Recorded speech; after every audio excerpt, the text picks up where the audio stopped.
नहीं देखा आपने राहुल गांधी भारत जोड़ो यात्रा में सिर्फ एक टी शर्ट पहन के उन्होंने कन्याकुमारी से लेकर कश्मीर तक की यात्रा कर ली। कड़ाके की सर्दी में सारा हिंदुस्तान ठिठुर रहा है, मगर वह एक टी शर्ट पहन के जा रहा है। सारा हिंदुस्तान दंग है कि साहब इस नौजवान के बदन, इनका बदन ये आयरन बॉडी है, लोहे का बदन है कि इसका बदन चमड़े का गोश्त और हड्डी का मजमुआ है। लोग तबसरा करने लगे। मर्द को ताकत होती है, ये मर्द औरतों के मुकाबले में डबल ताकतवर होता है। तो मर्द अगर सिर्फ बनियान पहन के चले तो चल सकता है, लेकिन आप देख लें मर्द अंदर में वो इनर पहने हुआ है, उसके नीचे बनियान है, उसके ऊपर में शर्ट है, उसके ऊपर में स्वेटर है, उसके ऊपर में कोट है, या उसके ऊपर में सर पे मफलर है। ये सर्दी के दिन में सड़क पे चल रहा है। मर्द है, एक बनियान भी पहन लेता तो चल सकता था थोड़ी देर के लिए। अगरचे जाड़े के सामने लड़ना नहीं चाहिए, वरना जाड़ा पछाड़ देगा उसे। बड़े बड़े बहादुरों को ठंडी सर्दी का एक झोंका मौत के मुंह में पहुंचा देता है, इसलिए लड़ना नहीं चाहिए। मगर थोड़ी देर के लिए लड़ सकता है क्योंकि इसके पास ताकत है, इसकी हड्डी मजबूत, इसका गोश्त मजबूत, चमड़ा मजबूत। मगर देखा उल्टा पुल्टा काम कैसा हो रहा है। ये तो साहब 5 कपड़े पहने रहते हैं और इसके बाद सिन्फे नाजुक, जिसका जिल्द नर्म, जिसकी तबीयत नर्म, जिसके आजा नर्म, यानी जो कमजोर जिन्स है, वो जाड़ कड़ाके की सर्दी में भी वो ऊपर में मफलर नहीं डालती है। क्यों? ताकि उसका मेकअप न बिगड़ जाए। वो अपने चेहरे को चादर से नहीं ढांपती, मेकअप न बिगड़ जाए। ठहर रही है मगर हाफ पैंट पहन के एयर होस्टेस रहती है, कांपती है, मगर चूंकि वो उसका मेकअप हुस्न न बिगड़ जाए, हुस्न की नुमाइश वो कर रही है। इसीलिए जो काम औरत का था वो काम मर्द कर रहे हैं, और जो काम मर्द का था वो काम औरतें कर रही हैं। इसे क्या कहेंगे? क़यामत के करीब लोगों की अक्लें छीन ली जाएंगी। सामने वाले के पास बहुत दौलत है, वो अपने बेटे की शादी में 100 स्कॉर्पियो और 50 इनोवा क्रिस्टा के साथ बेटे की बारात ले गया। मैं गरीब आदमी हूं, मेरे पास ना ऊंचा कारोबार है, ना जबरदस्त नौकरी है, मेरी आमदनी 25,000 रुपये माहाना की है। मगर मैं वहां ये नहीं कहता कि सामने वाला मालदार है, ऐसा कर लिया 2000 आदमी को खाना खिला दिया बेटे के वलीमे में। मैं गरीब आदमी हूं, मैं अपनी हद में रहूं, मेरी नजर अपनी आमदनी पे रहे। नहीं, मैं ये कहता हूं मैं उससे कम हूं क्या, उसका मुकाबला मैं करके रहूंगा। चाहे जमीन बिक जाए, चाहे बंबई में अपने दोस्तों से चंदा लेना पड़े, चाहे अपने दोस्त अहबाब से कर्ज लेना पड़े, मगर काम वही करूंगा जो सामने वाला किया है। मैं उससे कम हूं क्या? मेरे बेटे की बारात में भी इनोवा क्रिस्टा और साहब फॉर्च्यूनर दौड़ेंगे। मेरे बेटे के वलीमे में भी 1000 आदमी खाना खाएगा। सच कहा हुजूर ने, अकीर जमाने में लोगों की अक्लें छीन ली जाएंगी। सामने वाले के पास पैसा है, वह 25 कमरे का मकान बना रहा, अगरचे नहीं बनाना चाहिए, जो जरूरत है उतना ही बनाना चाहिए, क्योंकि हुजूर ने फरमाया है कुल्लु बिनायो वबाल, हर तामीर वबाल है, मगर जो जरूरत के तहत हो। 10 कमरे से काम चल सकता है तो 20 कमरे की तामीर वबाल है। पूछा जाएगा तुमने कहां से माल कमाया, किस रास्ते में खर्च किया, अब क्यों तुमने ऐसा मकान बनाया। ऐसा नहीं कि हम बेलगाम हैं जो दुनिया में चाहे कर लें, हमारा कोई पूछने वाला नहीं है। हम तो इतना कमजोर हैं कि मौत सुबह आएगी कि शाम आएगी, ये खुद मेरे पास इसकी गारंटी नहीं है। जिस मकान को मैंने 25 साल मेहनत करके एड़ी रगड़ रगड़ के बंबई दिल्ली में कमा करके मैंने बनाया है, मुमकिन है कि वही मकान कल मेरी कब्र में तब्दील हो जाए। जिस तरह तुर्की के लोगों ने 25-25 साल की गाढ़ी कमाई से शानदार घर बनाया था, मजबूत मकान। पहले मकान बनता था, दीवार खड़ी हो गई, ऊपर में छत हो गई, प्लास्टिंग हो गया, चुनागरदानी हो गई, मकान रहने के काबिल है। लेकिन आज फैशन के इस दौर में सिर्फ दीवार और छत से काम नहीं चलेगा, बल्कि उसमें फॉल्स सीलिंग करनी पड़ेगी, उसमें वाल पुट्टी करनी पड़ेगी, उसमें पीओपी करना होगा, उसमें इंटीरियर डेकोरेशन करना पड़ेगा। जब तुम्हें लकड़ी का काम करना ही है तो तुमने ईंट की दीवार क्यों दी? ये लकड़ी का ही मकान बना लेना चाहिए। पहले जिस तरह का मकान बनता था, नहीं, ईंट की दीवार भी होगी, उसके ऊपर में सारा काम लकड़ी का होगा। दीवार और छत में 10 करोड़ लगे हैं, फर्नीचर में सिर्फ 90 करोड़ रुपए दुबई के एक मालदार के विंडोज और डोर्स में, यानी एक घर के दरवाजे और एक घर की खिड़कियों में 90 करोड़ रुपए खर्च हुए। अब आप समझ सकते हैं कि सिर्फ दरवाजे और खिड़की में 90 करोड़ रुपए खर्च हुए। इसी उत्तर प्रदेश में एक औरत है जो सियासत में बहुत नाम रखती है, उनके घर के दरवाजे दरवाजे इटालियन दरवाजे, एक एक दरवाजे 10-10 लाख रुपए की कीमत के बने हैं, उसमें रहना है। अब सिर्फ मकानात का मुकाबला है इस आर्किटेक्ट की दुनिया में, फन्ने तामीर की दुनिया में। सामने वाला पोर्टिको बनाया है, मुझको भी बनाना है, चाहे बैंक से लोन लेना पड़े, चाहे जैसे भी हो। वो 10 कमरे का घर बनाया है, मुझको 15 कमरे का घर बनाना है। आका अलैहिस्सलाम ने कहा हर इमारत वबाल है, मगर जो जरूरत के तहत हो, जरूरत से ज्यादा सिर्फ नाम नमूद शोहरत के मेरा घर, मेरा पोर्टिको, मेरे घर की सजावट और डेकोरेशन, कोई इसका मुकाबला पूरे गांव में कोई किसी का मकान कर ही नहीं सकता है। ये दिखावा नामो नमूद ने तबाह कर दिया। मुझसे झूठ बोलवाया इस दिखावे ने, मुझसे शराब बेचवाया इस नामो नमूद की ख्वाहिश ने, मुझको हराम कमाई के रास्ते पे चलाया इसी नाम और नमूद की ख्वाहिश ने। हम अपने हद में नहीं रहना चाहते कि मैं गरीब हूं, ये मालदार है, वो अपने हिसाब से गाड़ी खरीदा है, अपने हिसाब से मकान बनाया। मेरी जो औकात है मैं इसी हिसाब से जीऊं। और मेरे से नीचे बहुत सारे लोग हैं, करोड़ों लोग हैं जो किराए के घर में रहते हैं, जिनका अपना घर नहीं है। मेरा अगर 2 ही कमरे का घर है, ये तो अल्लाह का करोड़ों एहसान है कि कम से कम हम अपने मकान में तो रहते हैं, और करोड़ों लोग किराए के घर में रह रहे हैं। बंबई में, चेन्नई में, अहमदाबाद में, पटना में, लखनऊ में करोड़ों लोग हैं जो किराए के घर में रहते हैं। अगर मेरा घर 2 कमरे का है तो हमें तो 5 टाइम नमाज के अलावा और अलग से 5 बार सजदे शुक्र बजा लाना चाहिए। मालिक तेरा करोड़ों एहसान कि मेरे पड़ोस में बहुत सारे लोग किराए में रहते हैं, तूने मुझे अपना निजी घर अता किया है। इस नेमत का जितना भी शुक्र अदा करो कम है। मेरे बाप के पांव में चप्पल नहीं थी, तूने मुझको शानदार जूता दिया है, तेरा करोड़ों एहसान। मेरा बाप साइकिल पे चलता था, तूने तूने 2 व्हीलर दिया है, तेरा करोड़ों एहसान। मेरा बाप सारी जिंदगी 2 व्हीलर पे चलता रहा, तूने मुझे 4 व्हीलर दिया है, तेरा करोड़ों एहसान। ये सोच नहीं है, अक्लें चूंकि छीन ली गई है, इसलिए नजर सिर्फ अपने से ऊपर पे रहती है। मेरा 10, उसका 15 कमरा है। मेरी गाड़ी 10 लाख की, उसकी गाड़ी 50 लाख की है। मेरी गाड़ी 50 लाख की, उसकी 50 करोड़ की है। इसी ने सबके चेहरे को उजाड़ दिया है, सबका चेहरा काला बना दिया है। बज़ाहिर पान और गुटखा खाके, कान में वायर ठूसकर, हाथ में मोबाइल लेकर वो आपको कहता है कि मैं बहुत मस्त हूं। सीने पे हाथ रखा जाए, उससे बड़ा दुखी समाज में कोई नजर नहीं आएगा। 2 मिनट सिर्फ तन्हाई हो जाए, अपना सारा दुख निकाल के रख देता है। ये पान सिर्फ दिखाने के लिए है, ये कान में वायर और ये मोबाइल सिर्फ दिखाने के लिए है। और अंदर में जितना दर्द है, क्योंकि ख्वाहिशात इतनी बड़ी है, उसके लिए पैसे नहीं है, तो अब वह क्या करेगा? दूसरों के मुकाबले में अपने आप को गरीब समझता है। या तो वह हसद का शिकार होगा सामने वाले से, या इंफीरियरिटी का शिकार हो जाएगा। नतीजे में या तो ब्लड प्रेशर हाई होगा, या फिर लकवा और फालिज की बीमारी होगी। और हुजूर ने कहा है आखिर जमाने में अचानक मौत ये बहुत ज्यादा होने लगेगी, ये कयामत की निशानी है। और फालिज का हमला ज्यादा होने लगेगा, ये कयामत की निशानी है। यानी पैरालिसिस आज से 100 साल पहले 50 गांव में कभी कभी 10 साल के बाद एक आदमी को लकवा की बीमारी हो गई, यह सुनने को मिलता था कि उसको फालिज मार दिया। लकवा भी लोग नहीं बोलते हैं, फालिज मार दिया, खतरनाक बीमारी हो गई। और आज तो हर घर में, हर गांव में, हर मोहल्ले में इस तरह के अमराज है। क्यों? इसलिए आखिर जमाने में दौलत की हवस ज्यादा हो जाएगी। दौलतमंद बनना चाहेगा, चाहे जहन्नम ही में क्यों न जले।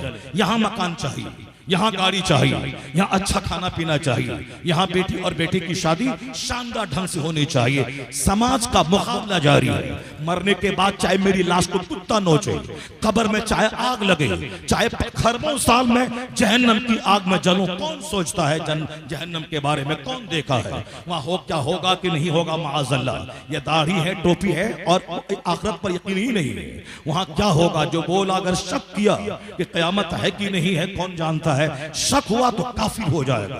क्योंकि मोमिन बनने के लिए विश्वास करना पड़ेगा, जैसे जमीन है ये, उसी तरह आखिरत है। जैसे आसमान है, यकीन है, उसी तरह आखिरत है। जैसे सूरज डेली निकलता है, डूबता है, उसी तरह पुलसरात का वाकया हक है, मीज़ान हक है, नेकी बदी तौली जाएगी हक है। अगर जरा भी शक हुआ कि है कि नहीं है, काफिर हो जाएगा। क्योंकि आंख बंद करके ब्लाइंडली यकीन करना पड़ेगा, उसी का नाम ईमान है। आमन्तु बिल्लाहि व मलाइकतिही व कुतुबिही व रुसुलिही वल यौमिल आखिर वल क़द्रि खैरिही व शर्रिही, यानी कहना पड़ेगा मैं तकदीर पर ईमान लाया, वल बाअस बादल मौत, मरने के बाद उठने पे ईमान लाया, क़यामत के दिन पे ईमान लाया। जरूरी है, अगर शक हुआ तो गया काम से। मगर देखें लोग कहते कौन मरने के बाद क्या होगा कौन देखा है। अभी तो दुनिया चाहिए, मकान चाहिए। इसी तमन्ना ने आदमी को या तो हसद में मुब्तला कर दिया या डिप्रेशन में मुब्तला कर दिया। डिप्रेस्ड होगा तो भी फालिज का हमला होगा, और ब्लड प्रेशर हाई होगा तो भी फालिज का हमला होगा।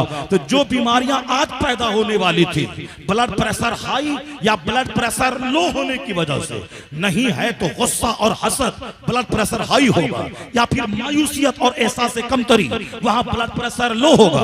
और यह दोनों का नतीजा है फालिज का होना। और हुजूर 1400 साल पहले जहां आज के डॉक्टर की नजर गई, आज के फिलोसोफर की नजर गई, आज के वैज्ञानिक की नजर गई, वो आलिमे गैब है मुस्तफा जिनकी नजर 1400 साल पहले गई। हुजूर ने जो कह दिया आज के हालात को 1400 साल पहले देखकर तो मानना पड़ेगा। डॉक्टर का कद छोटा, साइंटिस्ट छोटा, फिलोसोफर छोटा, प्रोफेसर छोटा, और सबसे बड़ी जात अगर किसी की है तो आला हजरत की जबान में सबसे आला व औला हमारा नबी, सबसे बाला व वाला हमारा नबी। नारे तकबीर, नारे रिसालत, उलमाए अहले सुन्नत, हजरत अल्लामा मुफ्ती शहरियार साहिब किबला। वाह! इसी को यूरोप के दानिश्वर ने कहा, मैं इस धरती का सबसे कामयाब तरीन इंसान तलाश करूंगा जिससे बड़ा कोई ना हो, जो हर क्षेत्र में कामयाब हो। उन्होंने दिमाग दौड़ाया पूरी दुनिया पे। गांधी जी भारत का बड़ा नजर आया, नेहरू भारत का बड़ा नजर आया, मगर वो राजनीति का बड़ा नजर आया। न्यूटन इंग्लैंड का बड़ा नजर आया, मगर वह साइंस का बड़ा नजर आया। आइंस्टाइन बड़ा नजर आया, मगर वह विज्ञान के क्षेत्र का बड़ा नजर आया। Wordsworth, John Keats, ST. Coleridge, वो लिटरेचर की दुनिया का बड़ा नजर आया। कोई राजनीति का बड़ा है, कोई साइंस की दुनिया का बड़ा है, कोई अदब की दुनिया का बड़ा है, कोई खेल की दुनिया का बड़ा है, कोई दूसरे शोबे माशियात का बड़ा है। एक ऐसा शख्स जिसके करोड़ों फैंस हों, करोड़ों फॉलोवर हो, जो हर दौर में, हर अहद में, हर जमाने के लिए, हर इलाके के लिए, हर रीजन के लिए, हर ट्राइब्स के लिए, हर अहद के लिए, जो लोगों के लिए रोल मॉडल हो, जो लोगों के लिए गाइड हो, जो लोगों के लिए रहनुमा हो, वही शख्स दुनिया का सबसे कामयाब तरीन इंसान हो सकता है। अमेरिका का पढ़ा लिखा डॉक्टर माइकल हार्ट, उसने कहा मैं पता लगाऊंगा दुनिया का सबसे कामयाब तरीन इंसान कौन होगा। उन्होंने सारी दुनिया की तारीख को आंख की पुतलियों में समेट लिया, अपने आप को लाइब्रेरी में कैद कर दिया। हिंदुस्तान के हर डिपार्ट के माहिरीन का मुताला किया, चाइना जापान के हर डिपार्ट के माहिरीन का मुताला किया, अमेरिका यूरोप के हर डिपार्ट के माहिरीन का मुताला किया, दुनिया के 200 से शायद ममालिक के माहिरीन का मुताला किया, और जब से दुनिया बनी है तब से लेकर अब तक का मुताला किया।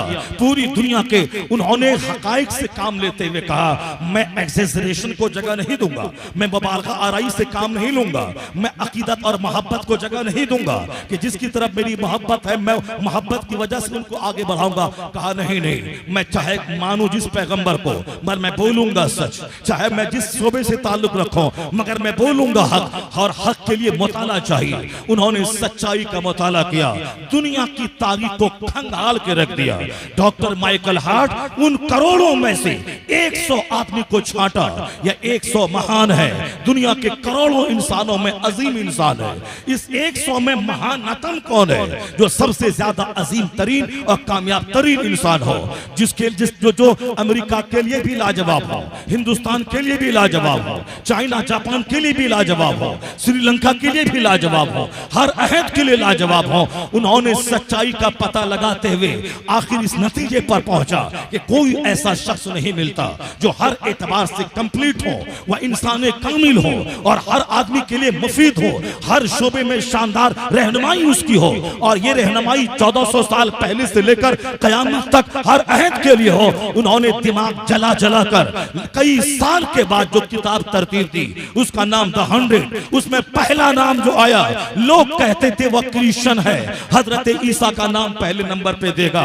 लोग कहते थे वो साइंटिस्ट है, जनाब न्यूटन का नाम पहले नंबर पे देगा।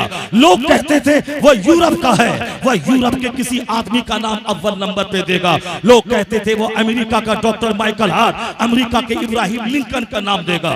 लोग कहते थे जॉर्ज वाशिंगटन का नाम पहले देगा। लोग कहते थे आइंस्टाइन का नाम पहले देगा। ये 40 साल पहले की बात है। डॉक्टर माइकल हार्ट ने स्टडी की, गौतम बुद्ध को भी पढ़ा, महावीर को भी पढ़ा, जनाब ईसा को भी पढ़ा, जनाब मूसा अलैहिस्सलाम को भी पढ़ा, हिंदुस्तान के गांधी नेहरू को भी पढ़ा, उन्होंने दलाई लामा को भी पढ़ा, उन्होंने बौद्ध धर्म के गुरु को भी पढ़ा, सारी दुनिया के रहनुमाओं को पढ़ा। आखिर में उन्होंने फैक्ट कहा कि कोई बड़ा नहीं है।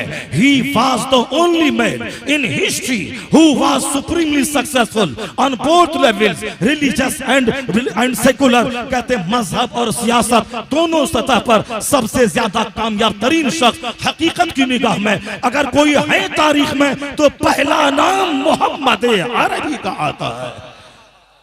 डॉक्टर माइकल हार्ट कहते he was only man in history, वह तारीख का इकलौता आदमी है जो हर अहद के लिए, हर जमाने के लिए, हर जमान के लिए, हर लोकेलिटीज के लिए, वो कहते 1400 साल गुजर गए, आज उसके फॉलोवर में कमी नहीं आई। वही नमाज जो पहले थी आज भी है, वही कानून ज़कात जो पहले था आज भी है, वही कानून इज़्दिवाजी जिंदगी जो पहले था वो आज भी है, वही कानून पैदाइश और कफन दफन मौत जो पहले था वही आज भी है। अहद बदल गया, जमाने बदल गए, उनके उसूल में कोई तब्दीली नहीं आई। वही ज़ाब्ता है अमीरों के लिए, गरीबों के लिए, शहरियों के लिए, देहातियों के लिए, अरबी के लिए, अजमी के लिए, यूरोपियन के लिए, अमेरिकन के लिए, ऑस्ट्रेलियन के लिए। वो कहते हैं क़यामत तक मुफीद बातें जो उनके इरशादात में मिलती हैं वह दूसरे किसी स्कॉलर की जिंदगी में नहीं मिलता। इसलिए कहता अगर किसी को शक हो कि मोहम्मद से भी बड़ा कोई आदमी है, मुझे मिसाल से समझा दे कि मैं उनसे बड़ा किसको लिखूं। आज 40 साल गुजर गए, एतराज करने वाला बोला था कि उससे बड़ा दूसरा क्यों नहीं है। उन्होंने कहा था कि मुझे इत्मीनान बख्श सबूत दे दो, मैं अपना फैसला बदल दूंगा। 40 साल के अंदर आज तक कोई आदमी दलील नहीं दे सका। दलील देगा कैसे? वरफ़अना लका ज़िक्रक का ताज, जिस मुस्तफा के सर पे अल्लाह ने डाल दिया है, न पहले कोई बड़ा हुआ न क़यामत तक कोई बड़ा होगा। इसलिए रज़ा कहते हैं सारे ऊंचों में ऊंचा समझिए जिसे है उस ऊंचे से ऊंचा हमारा नबी। एक कौम मुस्लिम तो अमेरिका का यूरोप तो मुस्तफा को सबसे बड़ा कहता है, अमेरिका का दानिश्वर तो इंसानी इतिहास का सबसे कामयाब तरीन इंसान कहता है। दिल्ली का लुच्चा अगर नबी के खिलाफ बोले उसके लिए मायूस होने की कोई जरूरत नहीं है।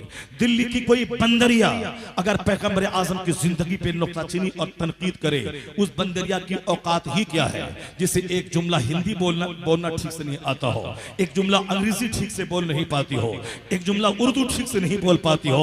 उस बंदरिया को हक क्या हासिल है कि दुनिया के सबसे कामयाब तरीन इंसान की जिंदगी पे वो अटैक करे। इन्होंने अपनी मिट्टी पलीद कर ली, अपनी जिंदगी को जोखिम में डाल दिया। तस्लीमा नसरीन बोली दुनिया ने कबूल नहीं किया, उसकी जिंदगी में आग लग गई। सलमान रुश्दी बोला दुनिया ने कबूल नहीं किया, उनकी जिंदगी में आग लग गई। अब वो आजादाना ढंग से ये लोग सड़क पे घूम नहीं सकते, चाय पी नहीं सकते। वो दिल्ली की बंदरिया आज सड़क पे घूम नहीं सकती। एक खतरा दिमाग में है, कोई पीछे से मुस्तफा का गुलाम मेरी गर्दन छोटी न कर दे। एक खतरा है, एक आजादी छीन ली गई। अब जीते जी वो जहन्नम में पहुंच गई। वो मुर्तद वो वसीम रजवी वो आज जेल में बंद है। वो बोलता है मेरी बीवी छूट गई, मेरा बच्चा छूट गया, मेरे रिश्तेदार छूट गए, मेरा दोस्त नरसिंहानंद छूट गया। तो सोचा था कि मैं गैर मुस्लिम हिंदू बन जाऊंगा तो सारा हिंदू 100 करोड़ ये मुझको गले लगा लेगा, सर पे बिठा लेगा, मुझको मंत्रालय में जगह दे देगा, मैं गृह मंत्री बन जाऊंगा। मगर वह भूल गया कि अल्लाह है सारी कायनात का खालिक, इज्जत देने वाला वही है, जलील करने वाला वही है।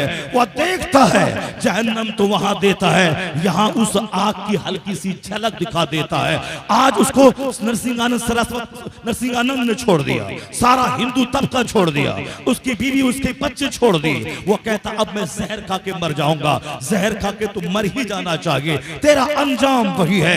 दुनिया तंग हो गई, अपने पेखाने सब छूट गए जब कुरान के खिलाफ बोला, मुस्तफा के खिलाफ बोला। और दूसरा एक तबका है जो मुस्तफा की अजमत बयान कर रहा है, जो कुरान की अजमत बयान कर रहा है। उसी में एक नाम था अख्तर रजा खां अजहरी का। इंडिया में रहे तो कुरान की अजमत पे बोले, अमेरिका में रहे मुस्तफा की अजमत पे बोले, जो सारी जिंदगी कुरान पे बोलता रहा, हदीस पे बोलता रहा, इस्लाम की अजमत पे बोलता रहा, 10 लाख मुरीदों की झुरमुट में बोलता रहा, मसाजिदों मदारिस में बोलता रहा। अल्लाह ने वो इज्जतें दे दी कि बरेली के सौदागरान से उठाकर शोहरत के उस आसमान पे पहुंचा दिया। इतना बड़ा जनाजा उसका निकला कि सारी दुनिया देखती रह गई।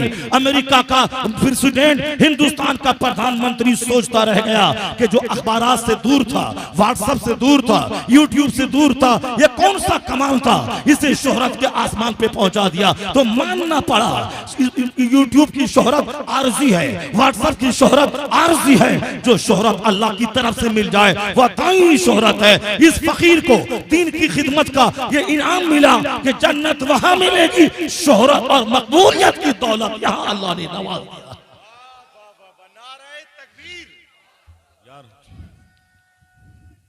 या रसूल अल्लाह जिंदाबाद। इसलिए कभी नर्वस होने की कोई जरूरत नहीं है कि कौन क्या बोल रहा है, अपना काम करते जाएं। अल्लाह सबसे बड़ा है, अल्लाह देख रहा है। जिस अल्लाह की परस्तिश आप करते हैं, जिस अल्लाह रब्बुल इज्जत के सामने आप पेशानी टेकते हैं, वो अल्लाह आपसे बेखबर नहीं है।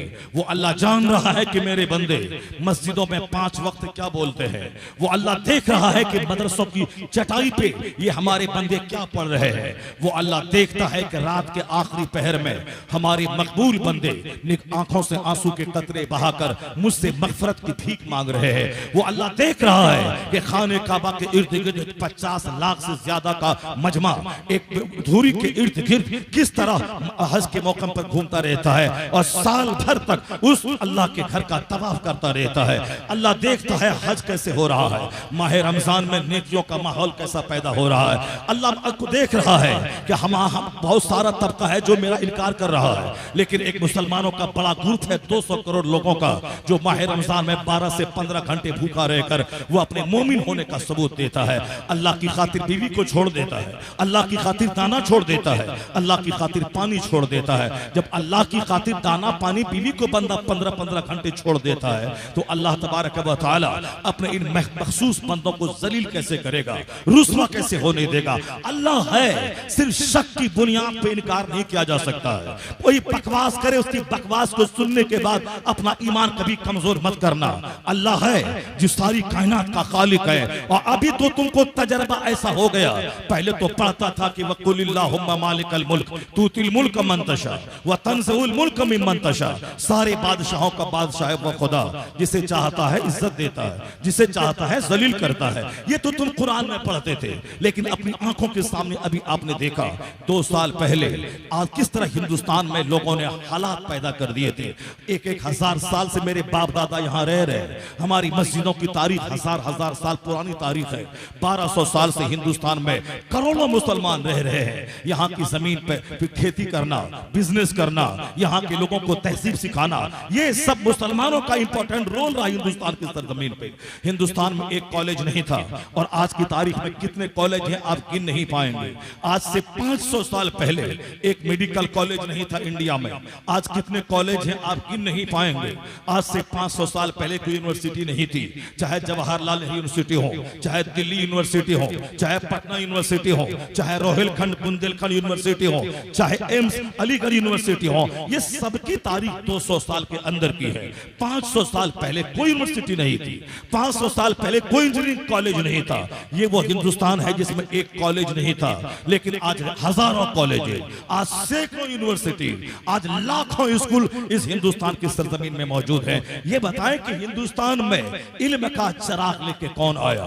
यहाँ लोगों को रीडिंग और राइटिंग का मसाज किसने दिया?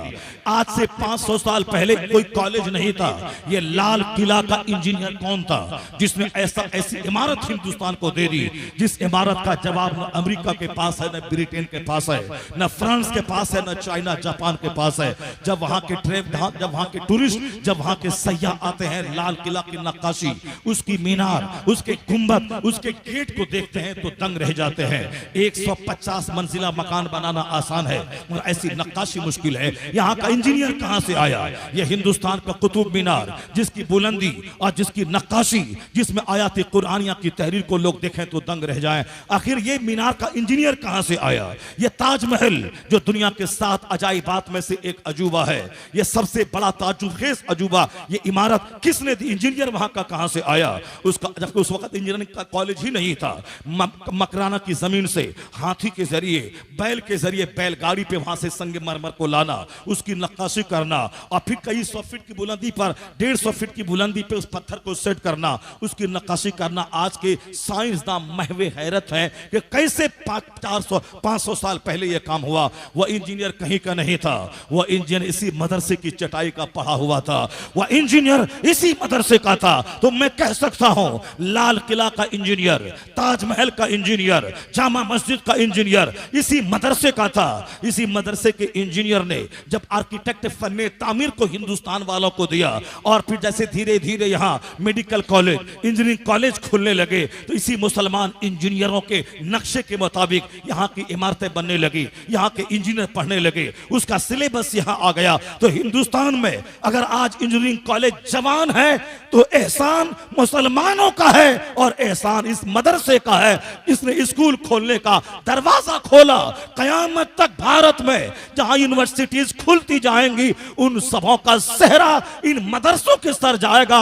जहां एक भी स्कूल नहीं था मगर तालीमी दरसगाहों के खोलने का मजाज इसी मदरसे ने दुनिया वालों को अता फरमाया। हिंदुस्तान में एहसान इन मुसलमानों का है।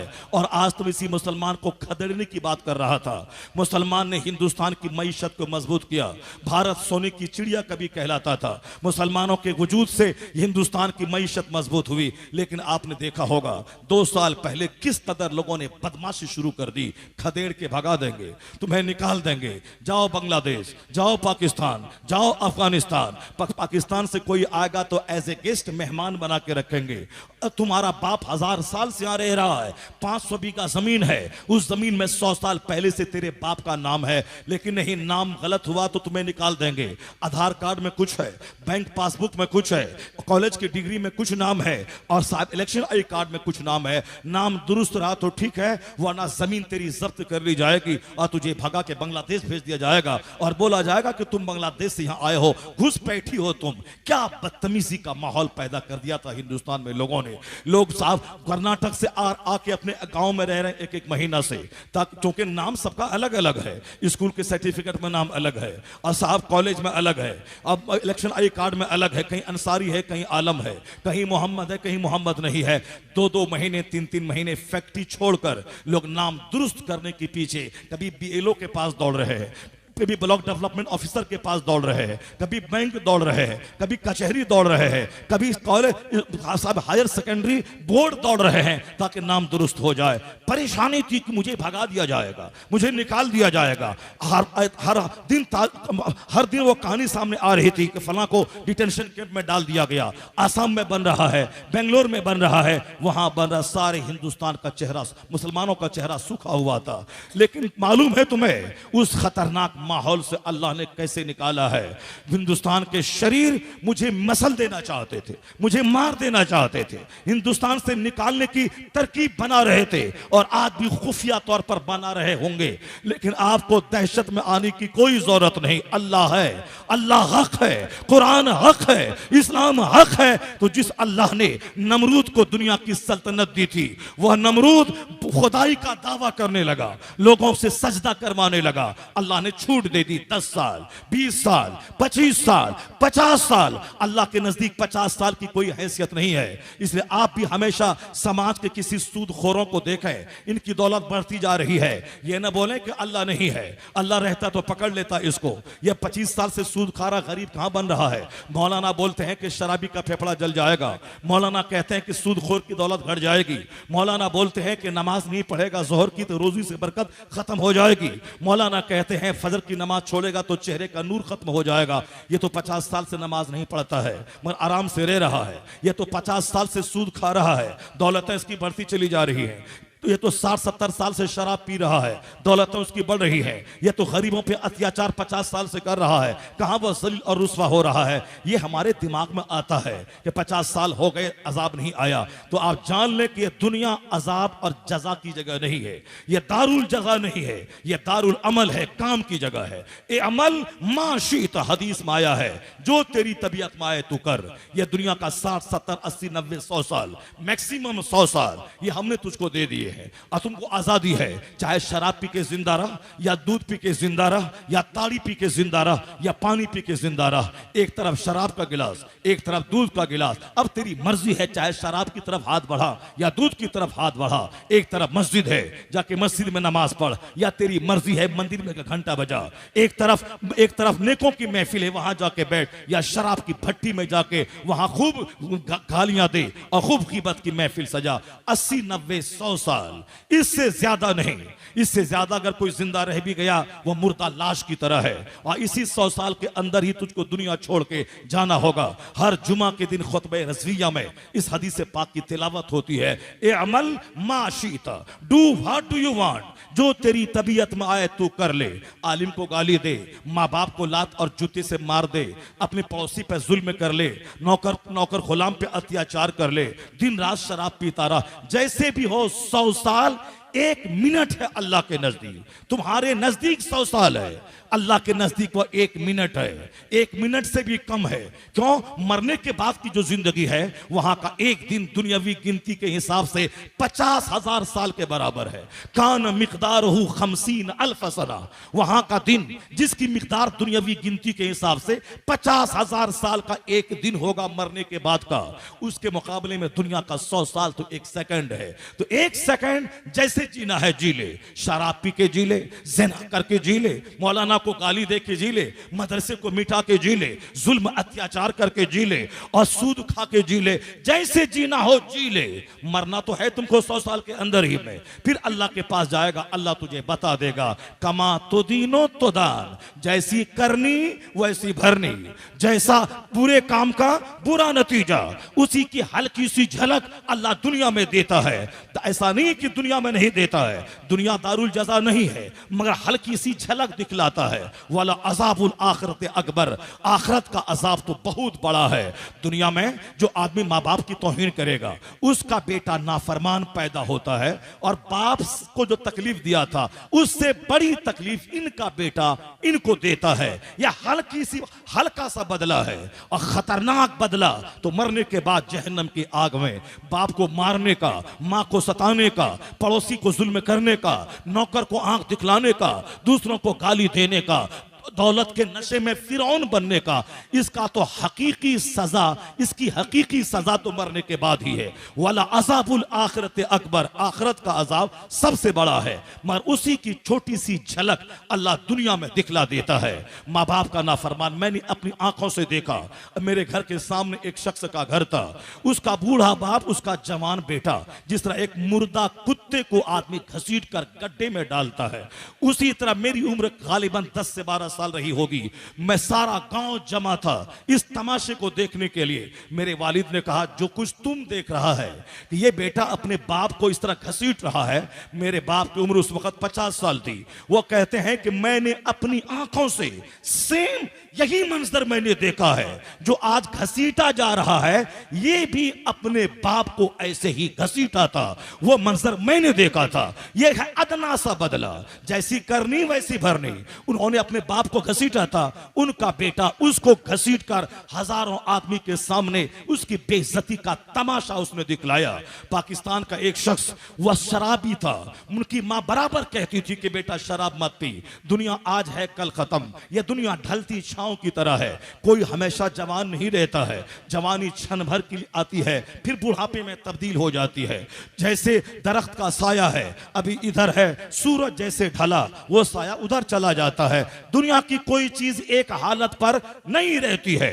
जिसको तुमने 10 साल पहले देखा था दाढ़ी के सारे बाल सयाह थे, आज 10 साल के बाद तू देख उसके दाढ़ी के बाल या तो खिचड़ी की तरह हो गए हैं या फिर मुकम्मल तौर पर वाइट हो गए। एक हालत पे दुनिया की कोई चीज नहीं रहती। 10 साल पहले कोई मालदार था, आज उसकी कार बिक गई, मकान बिक गए, जमीन बिक गई, वो सड़क पे आ गया। ये तमाशा बंबई में हर हमेशा देखा जाता है। नौकर बन के बंबई आया था, नौकरी कर रहा था और देखते ही देखते अरबों में खेलने लगा और 2-4 साल के बाद ऐसा पलटा खाया कि गाड़ी बिक गई, मकान बिक गए, आईफोन बिक गए। अब वह सड़क पे आ गया, दूसरी फैक्ट्री में मजदूरी कर रहा, जहां से सफर का आगाज किया था वहीं वह पहुंच गया। ये दुनिया की कोई चीज एक हालत पर नहीं रहती है। इसलिए यहां अगर कोई दौलत पे इतराता है उससे बड़ा गधा कोई नहीं है। यहां कोई जवानी पे इतराता है उससे बड़ा उल्लू कोई नहीं है। यहां कोई अपने मकान पे घमंड करता है उससे बड़ा अहमक कोई नहीं है। यहां अगर अल्लाह नेमत दे तो वह नेमत फिरौन बनने का इशू नहीं है, वो नेमत है शुक्र का इशू। अल्लाह जवानी दे तो अल्लाह का शुक्र अदा करे, अल्लाह दौलत दे तो अल्लाह का शुक्र अदा करे, अल्लाह गाड़ी दे तो अल्लाह का शुक्र अदा करे, जमीन दे तो शुक्र अदा करे, नौकरी मिले तो शुक्र अदा करे। वह पान खा के सीने का बटन खोलकर सीना तान के चल के न बोले I am greater than all, मैं सबसे बड़ा हूं, मैं जो चाहूंगा वह होगा, जो मैं खाता हूं वह कोई नहीं, जो मैं पहनता हूं कोई नहीं पहनता, जो मैं गाड़ी पे चलता हूं कोई नहीं चलता। वो गधा सिर्फ 10 साल वेट करे समाज का आदमी, 10 साल के बाद उसकी रुसवाई का तमाशा वो देखेगा, उसकी जिल्लत का तमाशा देखेगा। अगर नहीं तो मरना तो है ही, कयामत के दिन तो तमाशा देखेगा ही। इस दुनिया में जब उसकी जवानी बुढ़ापे में तब्दील होगी, जब हाथ कांपने लगेगा, जब वह लाठी के सहारे चलेगा, उसके सामने आके बोल कहां गई तेरी जवानी, कहां गया तेरा चिंगाड़ना, कहां गया नौकर गुलाम को मारना, कहां गया पड़ोसी को गाली देना, कहां गई तेरी जवानी। आज अगर तुझे 2-4 तमाचा चेहरे पे मारे तो तेरे हाथ में ताकत भी नहीं कि तू बदला ले सके। तो जवानी पे कहां इतराता था। ये दुनिया की कोई चीज एक हालत पर नहीं रहती है। अल्लाह सबों को छूट दिया है, जैसे जीना है जी ले, उसके बाद फिर अंजाम के तौर पर मेरे पास आना होगा।